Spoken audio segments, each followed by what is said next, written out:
Тувинский государственный университет стал получателем гранта Фонда содействия буддийскому образованию и исследованиям. Благодаря поддержке теперь буддийские ламы будут обучаться по 5 разным модулям. Буддизм в Туве, философия и религиоведение, педагогика и психология, религия и право, а также языки.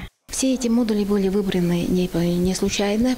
Это были пожелания самих буддийских лам и камбаламы Республики Тува, Гелекна Цекдаржу. Потому что эти компетенции, как они объяснили, что им просто необходимы.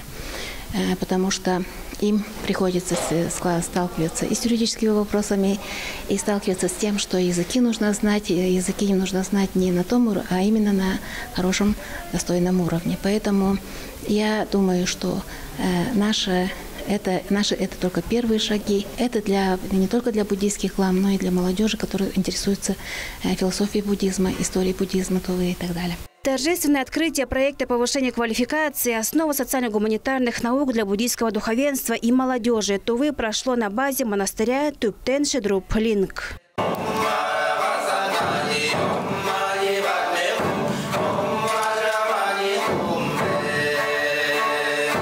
С приветственным словом выступила руководитель проекта Ольга Хомушку. Ректор ТУВГУ Ольга Матпаевна в своей речи отметила, что процесс возрождения буддизма в республике приобретает новую ступень развития.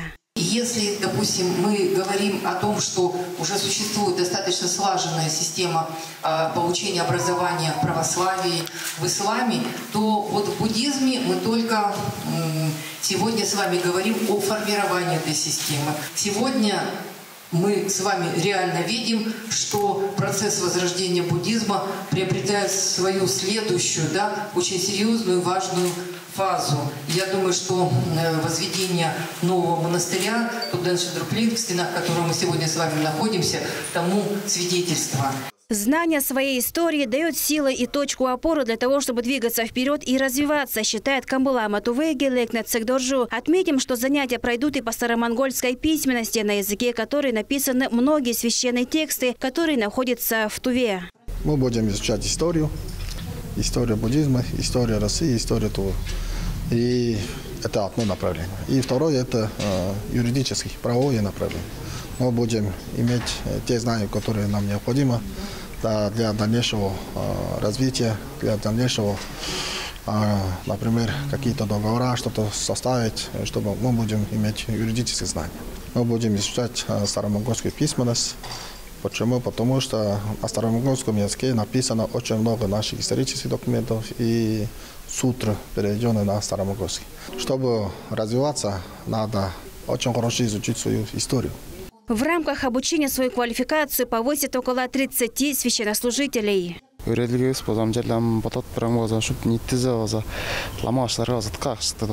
Считаю, что это обучение нам очень пригодится и будет полезно, даже для общего развития и движения вперед. Особенно знание языков, а в частности старомонгольского. Для нас это большая возможность. Отрадно, что на обучение может записаться и молодежь.